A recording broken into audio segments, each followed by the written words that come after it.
What is up, you guys? I hope you're doing well. I'm Fuentes, and today's video is going to be a very basic one. We're going to go into the basic corrections in Lightroom, what Lightroom is in general. It's going to be dedicated for beginners, so if you're a more advanced editor, just consider skipping this video in general. But if you're just starting out and want to start editing your photos, you can go through this video and hopefully you can get some knowledge out of it. Now, when you go over to Adobe, you can find two types of Lightrooms. You can find Lightroom Desktop and Mobile, which is the newer version, and then you can find Lightroom Classic, which is the one I use. Now, Lightroom Classic is only for computers. You can't use it on your cell phone.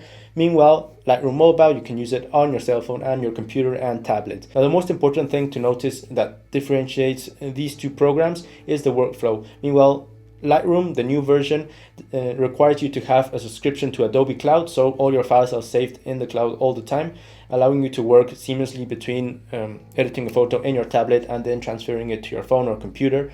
Lightroom Classic is a more older version, so you can arrange and search for your files within your computer or your SDs or memory cards. So let's jump into Lightroom and start with this basic tutorial, guys. Now, when you open up Lightroom Classic on your computer, guys, you have this layout. It opens up on Library. Library is where you're going to organize and find all your files and all your photos. You can import them and export them and arrange them. So basically, this is your home setting. Then you have the Develop tab, which is where I edit or where you edit all your values on your photography.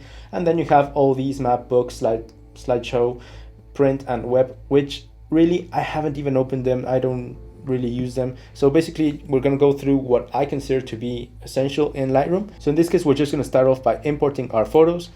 Just going to hit import, and then we're going to select here all the folders that we want to import. So in this case, I'm just going to go all the way to my SD. So once you found the files or the folder that you want to import, here you can check mark which ones you want to import. So I'm just going to uncheck them and just import a few of them, and then we can hit import.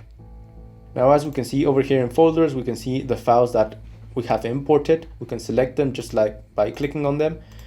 And here in Library, we have several tools that help us to arrange and to choose which photos that we want to edit. So for starters, we can select them, and with 1 to 5 on our keyboard, we can rate them with 1 or 5 stars. Here we can rate with 1, 2, 3, 4, 5. That will depend on which image you consider to be the best quality. Then, if the rating isn't enough, you can differentiate them with the colors. So we can select these ones, which are very similar photographs of the same photograph. So with 6 to 9 on our keyboard, we can assign a color to them. So for example, 6 is red, 7 is yellow, 8 is green, and 9 is blue. Now we can see that these images are in blue, so we can differentiate them from the others. And finally, let's say we look at these images, we can move them, we can make them a bit bigger, and we decide that this one is going to be the one that we're going to edit. So we can flag it by clicking on the little flag over here, and now this is the one that we're going to edit. So basically, that's a way you can differentiate and organize your files in Lightroom Classic. So down here we have another tab where we can see the library or the images selected, and here as well we can see the little flag, the rating, and the colors that differentiate them from the others. So let's start off by editing this one. We're going to select it and go to the Develop tab. Now, this edit is going to be quite simple. I'm just going to go through all the values, basically what I do or what each value does, so you have a better knowledge of what everything does, guys.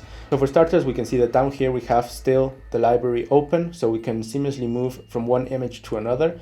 We can do it by selecting them or just by moving with the arrows left or right to edit the next image, guys. Now on the left, we have this tab over here. We have the Collections tab where you can basically put different images from different imports into one collection. So we go over to the Library tab. We can see all these images from different folders that are grouped together in a collection down here. You can simply add another collection by selecting this plus button. But over to the Develop tab, once again, guys, we have that over here. And then we have the History tab, which basically tells us all the movements that we've done. I don't really use it, or the snapshot one. Then we have the presets tab over here where we can save our own presets, or we can load any preset that we've downloaded by selecting this little tab down here and importing the presets. And on the right, we have our main editing tab down here, guys. Now, as you can see, the editing tab has several little tabs that compose it. First of all, we have the basic corrections over here, which control the exposure, the white balancing, and the overall presence of the image. Then up here, we have all the tools for retouching. Then we have the tone curve, HSL, which is where we will do all the color grading and in split toning. then detail, and we're going to go over all of these guys one by one. Let's start off with the basic corrections. Now the first thing that we do with an image is make sure it's correctly white balanced. So we can do that with the temperature and the tint sliders. Now sometimes when you're on field you didn't have the time to correctly set the white balance, so here you can correct it by moving the sliders of the temperature and the tint up. Now a quick tip, if you don't like to move around the sliders, you can always just select selector down here and select anything in the image that you know is white. So in this case we don't have anything, but just for purposes of example, let's select this part, and as we can see immediately it auto compensates the values of temperature and tint. So in this case it's not correct because the part that I selected isn't white, but it's a tool you can use for portraits or for any kind of photography, guys. Now first of all, we have all these sliders in the basic corrections. We can obviously move the slider up or down to alter the value, or we can type in the number down here to be a bit more precise. And finally we have another option, which is by right clicking on the name of the exposure with plus and negative on our keyboard, we can move the values by a smaller percent. Okay, so exposure and contrast will alter the overall exposure and contrast of the image. Basically I don't really move these. These are two basic corrections that you can do in any app. What I like to do is move the highlights, shadows, whites and blacks. Now blacks and shadows aren't the same, guys. Now blacks control these parts of the image, the ones that are really dark. You can see if we move the blacks up, these parts of the image light up. But the shadows move, let's say not the darkest parts of our image, but still the ones leaning towards the dark side. So if we move this one up, we can see that lighter parts of our image start moving. The same applies with whites and highlights. The whites control the brightest parts of our image, meanwhile the highlights control around the midtones. Now if you shoot raw, this image has a lot more detail and a lot more information than JPEGs. So what I like to do is ump up the shadows, and as we can see, parts that are of the image that were underexposed are suddenly with a lot more information. So I ump it up, and then I return the contrast or the blacks just a bit all the way down, so we don't lose all that contrast that we had initially, guys. Then I do basically the same thing with the highlights. I pull them down, the opposite, and then the whites I'm just pulling it up to achieve a little bit more contrast. Now you can do this, or you can achieve this with the exposure and contrast, but it's not going to be so precise, guys. Then texture, clarity and the haze.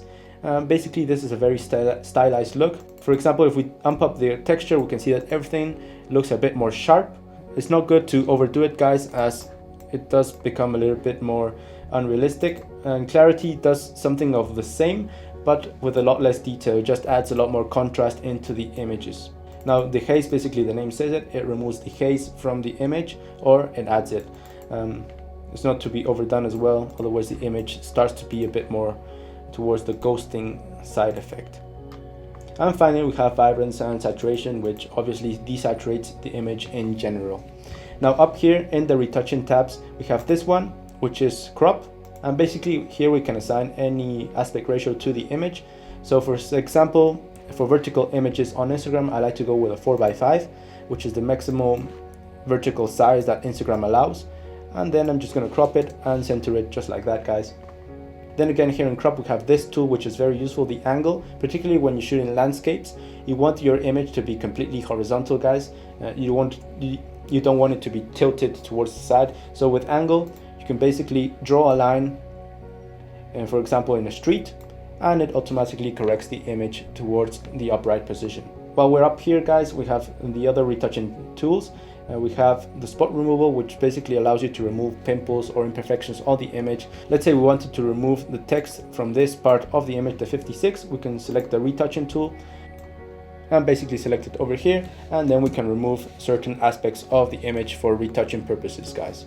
Then we have the red eye correction, basically for flash purposes, and then a very important one is the gradient filter and the radial filter, which basically do the same thing but with different shapes. For example, the gradient filter, if we wanted to darken this part of the image, the higher part, we can just create a gradient, add the values down here. This tab appears for the gradient. For example, we can pull the exposure down or put it up, and then we can just drag it to the point that everything that we want to illuminate is in the gradient, just like that, guys. Or we can even darken it or change the temperature of this part of the image.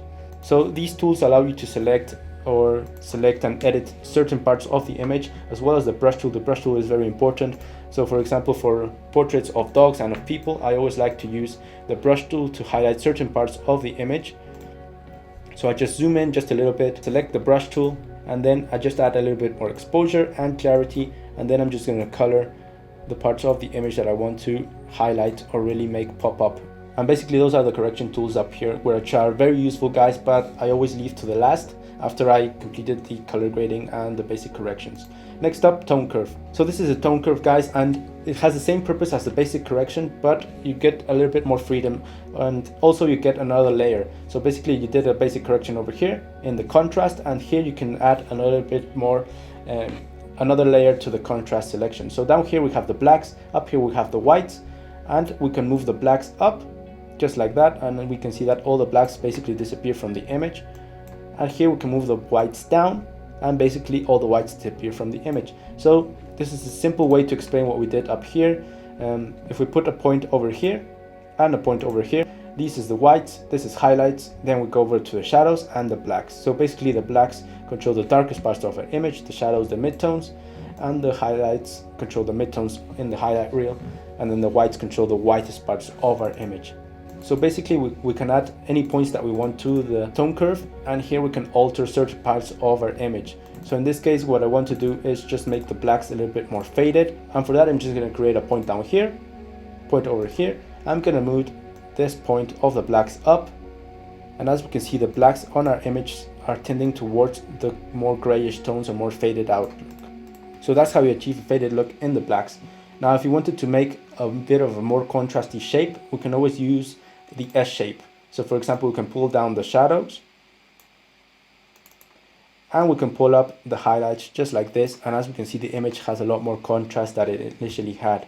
Now another shape that's very common is the underexposed curve down here, the U shape. You can pull the highlights down, the shadows down just like that, and as you can see, the image is very underexposed now, it's very flat. So that's another way you can edit, guys.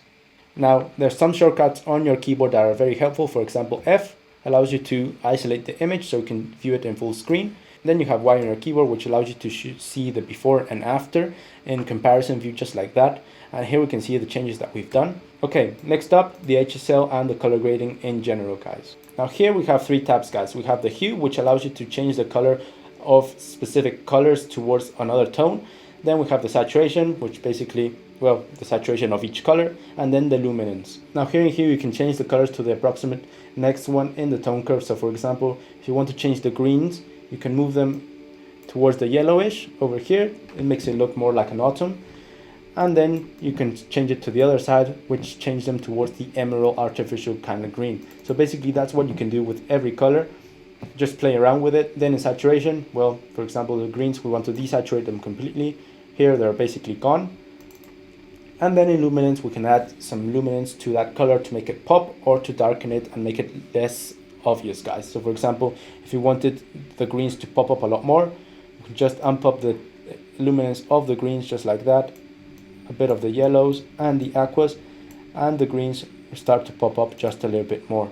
If we do it to the opposite side, they turn towards the darkish tones, and they're a lot less obvious and prominent, guys. So basically play around with these factors. This is basically gonna define your color grading. And then we have split toning to complement what we did up here. Down here in split toning, what we have is basically adding a color to the highlights and the shadows. So for example, if we wanted to go for a teal and orange look, in the shadows we want to add some teal-like color. So in this case, I'm just going to move this tab, the hue tab, all the way down here, but I don't know with what color we're working. So we're going to select Alt on our keyboard while we slide this slider up or down, and here we can see the full saturation of the color. So in this case, we want something around this color, more tealish, and then we can move the slider of the saturation to whatever value that we want. Now the highlights is basically the same. This time I'm going to go with the orangey type color, just like that, move the saturation up. So basically split toning, what it does is divide the image into highlights and shadows. There's no middle tones or anything in the middle. So here you can control the balance with this one image to be tending towards the shadows. So the shadow colors is going to be a lot more prominent, or towards the highlights, where the yellows that we assigned are going to be a lot more strong, guys. Okay, so next up, guys, we leave the color gradient behind and we go into the detail tab. Now detail tab is very useful, guys. For example, this image, if we zoom in, we can see that there's a lot of noise, guys. Basically this image was shot with a higher ISO of 1000, and an APS-C sensor camera's ISO is very prominent and the noise is very strong, guys. So here we have noise reduction and then we have sharpening. Now for noise reduction, I just like to move the luminance just a bit, and as we can see, the noise is basically disappeared from the image and it's a lot more clean. Now it's not to be overdone, otherwise this image tends to be a bit more plasticky, so just leave it around the 30% and the noise is basically gone, but it's still not unrealistic. Now let's say that on field you didn't nail the focus, but you really like this image, but you want to sharpen it and make it a lot more crisp, so you go to the sharpening and just add a bit more sharpening to your image to make it a lot more crisp that it originally was. Now next up, lens corrections. Now all lenses have their flaws. There's no perfect lens. They all have, whether it be vignetting, pincushioning, distortions, chromatic aberration, all those things are real things, and the companies of the lenses are aware of that. So basically, if you enable lens corrections, Lightroom will automatically select the lens which your camera shot the image and correct all the values that are flaws in the image. So we can select it on and off. Basically, we can see that this image had some pincushioning, distortion, and some vignetting. We can see that the borders of the image are a lot more bright now, and the center of the image is a lot more big. So basically, that's lens corrections, guys. It automatically corrects the flaws of your lens. Next up, transform. Well, transform basically is just altering the values or the physics of the image. So basically, for example, you can make the image a lot more tilted towards one side, rotate it, scale it, all those things. You can obviously just select auto and the image will be automatically corrected. And then, guys, if we keep scrolling down, we have the effects, and the effects tab is quite unique. It allows you to add a little bit more stylized look. So first up, we have the post-crop vignetting, and here we can add it positive to make it white, to make it look like an old portrait, or negative to make it dark. So basically what I like to do is put it at -100 and start editing the vignette. So for example, I like to feather it. If you go to the minus feather, it basically looks like this, and then you can feather it all the way to the 100 to make it more seamless. Then roundness, well, basically how round you want the vignette to be. Midpoint, how deep you want it to go into the image. So in this case, not too much, just like that. And then I just return the amount to whatever value I want, just like that. Then another aspect that's very important, or at least for me, is the grain. So you can add some grain to make a little bit more texture in the image. Now grain is different to noise, just remember that. And here you can alter the size and also the roughness, as well as the overall amount of the grain. So it just adds a little bit more texture. It's a little thing, guys, not too much, otherwise it's too distracting for the viewer. And then finally, guys, we have camera calibration, and camera calibration basically alters the original colors that come from your camera, the basic colors, which the colors of the image are composed. So we have the primary green, red, and blue. And what I like to do, particularly in portraits, let's see if we can find a portrait over here. So you have this portrait over here, and what I like to do is move the camera calibration, the greens up, the primary greens, and here we can see how, if we move them up, the saturation, how the skin tones really pop a lot more, guys. So basically, that's a way you can emphasize your subject, particularly in skin tones, to get very rich skin tones. And particularly when the model is blushed or has a red spots on their face or in the body in general, it really makes them pop a lot more, guys. So play around with these factors. Again, it's not to be overdone. And basically, that's all the things that you have to keep in mind when you're editing, guys. I know it seems like there's a lot of tabs, but just go through them while editing and you'll notice that it's quite simple to edit and create final results, guys. Now finally, maybe you're happy with this edit and you want to apply it to other images. You can do it by several manners, but the two that I use the most is right-clicking, settings, and copy settings, and then we can select all the settings that we want to copy to the other image, and then we move to the next image. So in this case, I'm just going to move to this one, let's say, and then we're going to right-click, settings again, and paste the settings. And as we can see, the settings are now pasted, the same settings that we applied in the previous image. Another way to do it, if you want to save this edit or this style to apply it on different images, you can go all the way here to the presets tab, select the plus sign, create a preset and name it, and then basically you can create it. And down here on the user preset, you have your presets, and you can apply them to any kind of image in any time, guys, in the further future. So basically the thing that remains is the export, guys. So let's say this image is ready to post on Instagram or to print or anything. Just right click it, export, and you can export it. Now here you can select where you want to export it on your computer. And finally, what I like to do, or what I always do, is amp up the quality 100% always, and the pixels nothing below 300 pixels per inch, and then you can hit export. And basically that's all, guys. So guys, that's basically all I use in Lightroom. Hopefully it helps you to start off. And remember, the most important thing is to practice. There's no use in watching tutorial after tutorial if you're not going to open up Lightroom and edit your photos. So practice, take some photos, edit, guys, all the time, and soon you're going to be very good at editing, guys. So guys, that's going to be it for this video. But before that, just a reminder that you can support me in various manners. You can buy my presets, you can join the channel as a member, or you can simply buy some merch down here. But if you did like the video, can you please give it a like? It really makes a difference, and consider subscribing. Hit the notification bell to be notified when I upload the next video. I'm Tony Fuentes. Hope you're doing well. Cheers to all of you, and see you in the next one.